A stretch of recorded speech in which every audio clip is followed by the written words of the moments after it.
Hello everyone, welcome to another video. Now in today's video, we'll be focusing on question 14, 15, 16, 17, and maybe 18. But let's see where this video will take us. Now question 14 is as follows. A dinner at a restaurant was advertised at $60 plus tax, plus 18% tax, sorry.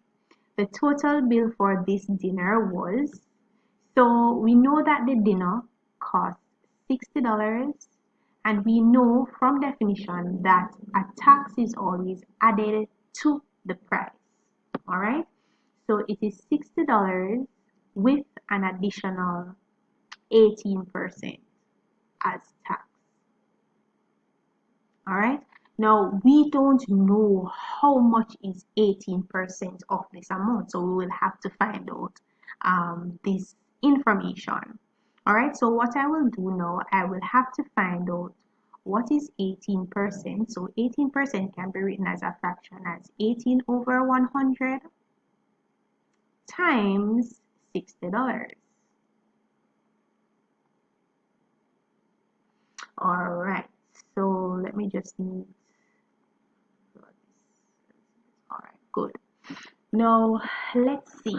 So remember, when we're canceling, we have to find a common factor of the numerator and denominator. So if I look at the numerator of $60 and $100, there is a common factor of 10. So I can get 6 groups of 10 out of 60, and I can get 10 groups of 10 out of 100. All right. Similarly, there is a common factor of 2, right, with using the numerator of 6 and the denominator of 10. So I can get 3 groups of 2 out of 6 and 5 groups of 2 out of 10. All right, so therefore, multiplying 18 times 13 divided by 5 will yield an answer of exactly $10.8.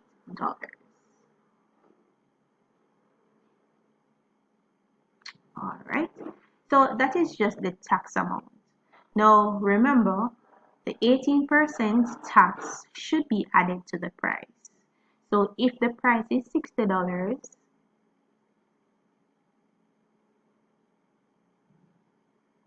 and the tax amounted to be $10.8, then the final price, or the total bill for this dinner, is $70.8. So our answer is B. For question 15, the cost price of a refrigerator is $1,850.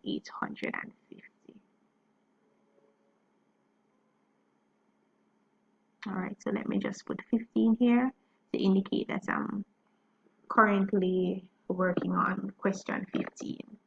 So the cost price is $1,850. A buyer who is given a discount of 5% for a cash purchase, will pay, all right, a 5% discount is given. So therefore, we now need to find what is 5% of 1,850. All right, so you know that off means to multiply. So I can say 5% times 1,850, and that will give us simply $92.50. All right, So that is the amount that will be taken from or subtracted from the cash price of 1,850. All right, so we are now interested in the amount that the buyer will pay. So if the cost price is 1,850 dollars, right, and the 5% discount amounted to be $92.50. All right, so subtracting $92.50, sorry, from $1,850 would yield $1,757.50.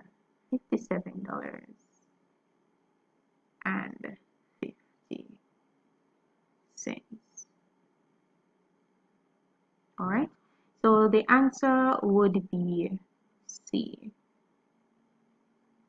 Agree or disagree? Let me know. All right, so let us look at question 16. Now, question 16 states that the annual interest rate on a mortgage on a house assessed at a value of $450,000 is 5 cents on every one.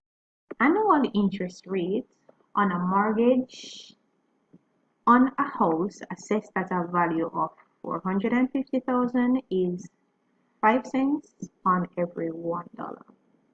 All right, so we're given that the value of the house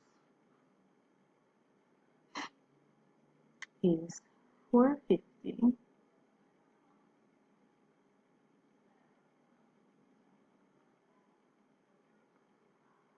All right, and it says no, for every $1 the interest paid is 5 cents. All right, so 5 cents is 0.05. All right, so in short, 450,000 times 0.05 is simply, or maybe I should work it out. Let me work it out. 450,000 is going to be a lot, but we can do it.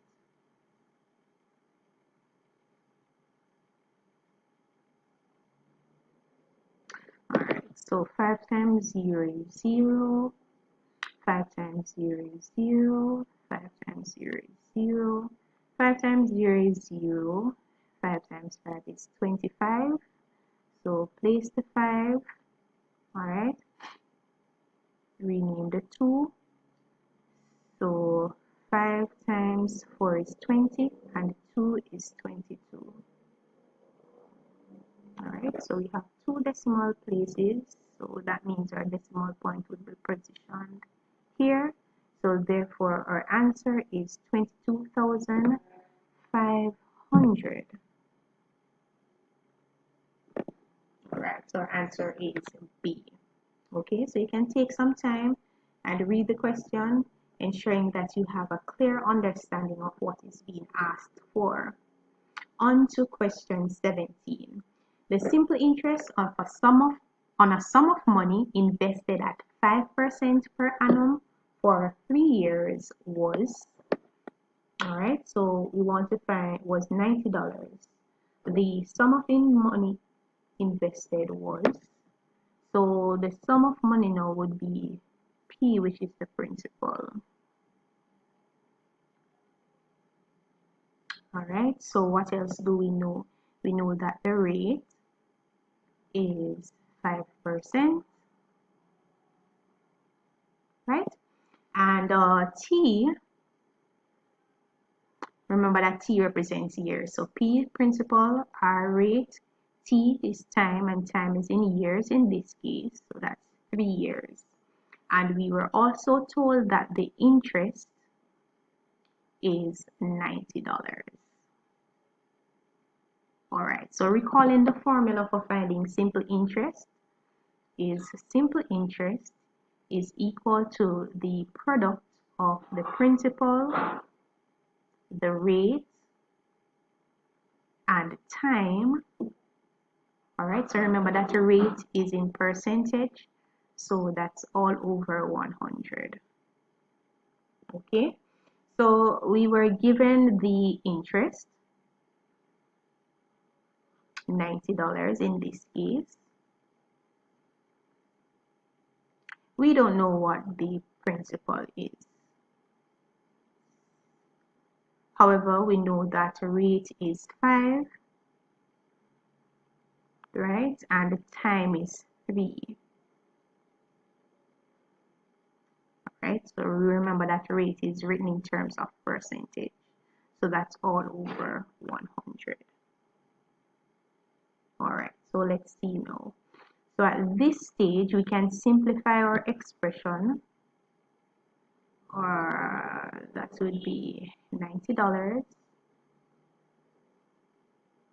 and that is equal to 5 times 3 is 15, so that is 15p divided by 100. Okay, so I can turn a 90 into a fraction by dividing it by 1. Okay, it doesn't change the value of the number. Any number divided by 1 is still itself. Okay, at this stage I will cross multiply. That is 90 times 100.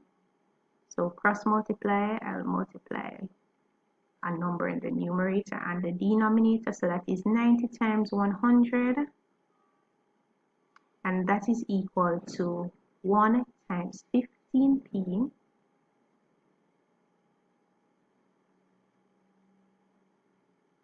okay, so that can be written as $9,000. Right, so 90 times 100 is 9,000. Okay, 1 times 15p is equal to 15p. So remember, aim is to find the principal. So at this stage, we need to solve for p, but if you notice, 15 is the coefficient. All right, so in this case, since 15 is being multiplied by p, I need to do the opposite of multiplication, which is to divide, to remove 15 from this side of the equation, the right-hand side of the equation. All right, so I can get one set of 15. So p is equal to, all right, so I can get one set of 15 out of 15, and I can get 600 sets of 15 out of 9,000. So it simply means that the principal is equal to 600. All right, so there you have it. Now we want to look at question 18, but I will leave that one for another video. All right, so comment down below, let me know what you understand, what your challenges are, and I will definitely address those issues. See you in the next video where I will be discussing question 18. Come with me.